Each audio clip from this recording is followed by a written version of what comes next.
We have the business one Lobat agad. to raise its shop.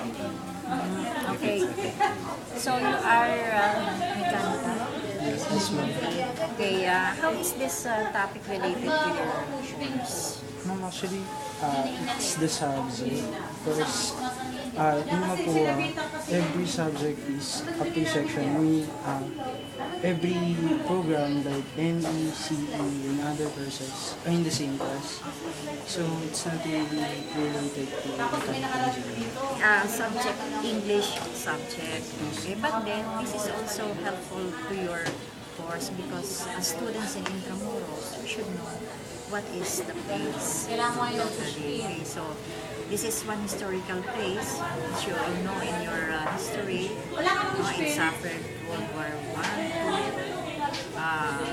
and other wars, no? Because this was here since 1500s. So the walls are almost more than 400 years old. So it can be considered as heritage site. But after the World War II, Intramuros was in chaos. Almost all the establishments here were fell to the ground because of the bombings, in and out. Okay. So after that, what was the physical appearance of Intramuros? It was a dead city. Why dead city? Because of the rubbles of the structures, and then it was overrun by squatters. Ano yung overrun? Since naging parang neglected area, pumunta dito yung mga squatters kasi ito ay ginawang parang tambakan o parang parkingan ng mga container vans. Nakita niyo naman yung ating location malapit sa port area. So that was the sad plight or appearance of Intramuros. So after that, with the efforts of our last presidents, Intramuros was given attention by implementation of laws, and that is what we call the PD 1616. The purpose of which is to develop, restore, and maintain one of the major historical landmarks in the Philippines. Okay, so that was how informal settlers came to exist in Intramuros. That was after the World War II. So alam niyo naman ang nature ng mga informal settlers. Kung sa yung bakante, yung hindi napapansin, parang neglected, doon sila talaga magpapahay. Okay, so with that, up to now, it is still an effort, of the government to at least take them out of the house. So the first group, the biggest colony in Maestranza, almost 1,000 families, they were already relocated in two areas, Cavite and Manila, in Tanay Rizal. So, we still have 3 remaining colonies. Ngayon yung ating binibigyan ng effort ng IA, DOT, at saka ng ibang agencies para sila ma-relocate. List na. And so, alam niyo naman, may human rights tayo. You cannot just take them out. Kumbaga, parang patayin mo sila, tanggalin mo sila. It cannot be because we have human rights to protect these people. Okay? So for now, habang nandyan sila, ano yung impact nila in the environment of Intramuros? Internal and external, right? But your focus is inside. So how many school establishments do we have here? PLM, Manila High, Letran, Lyceum, okay.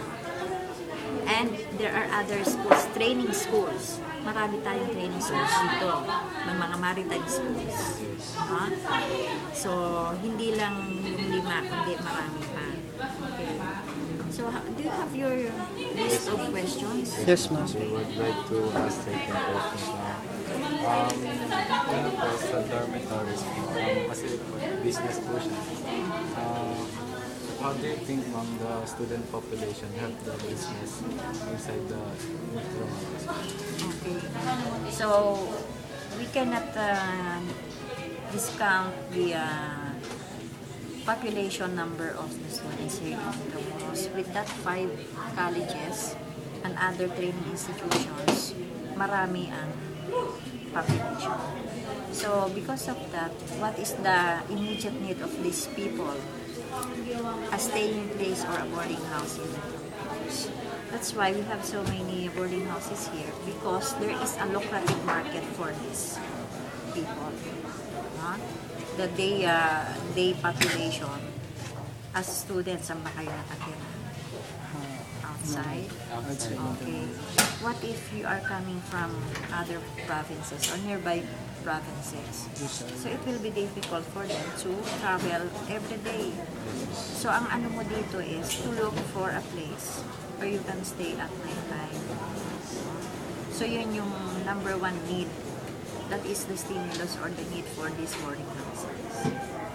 Student population counts a lot for this kind of business.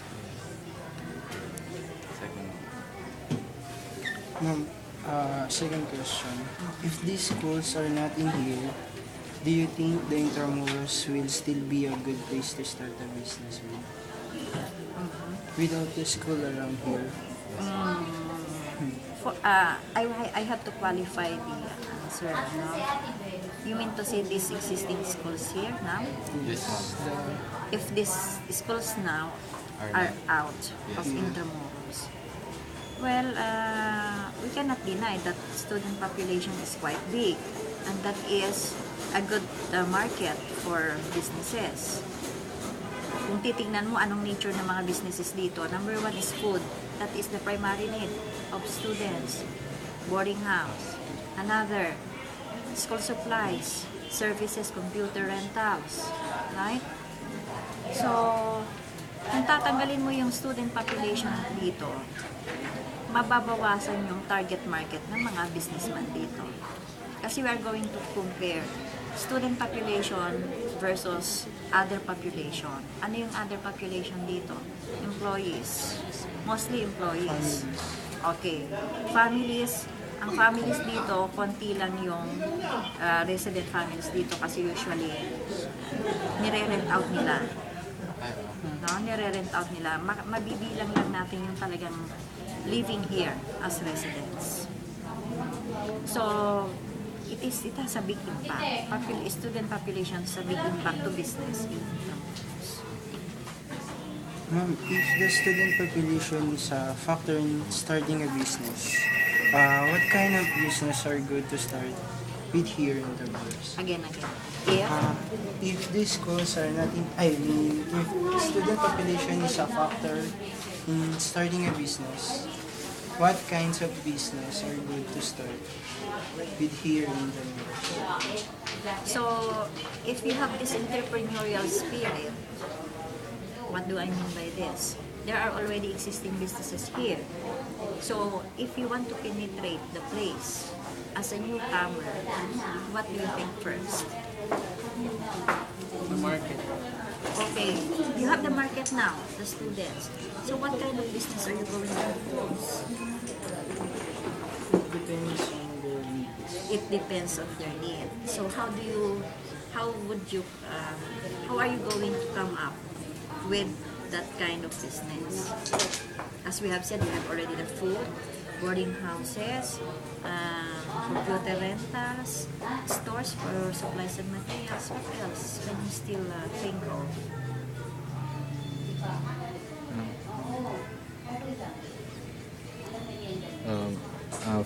Fast foods.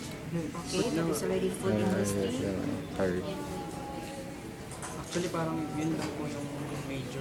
Okay, because you are students, right? So I'm returning the question to you because as students, you would know what can still be sold in the market in Intramuros. If you are an entrepreneur, that is, we have factors or elements to consider. First, Okay, may mga negosyo na dyan. Ano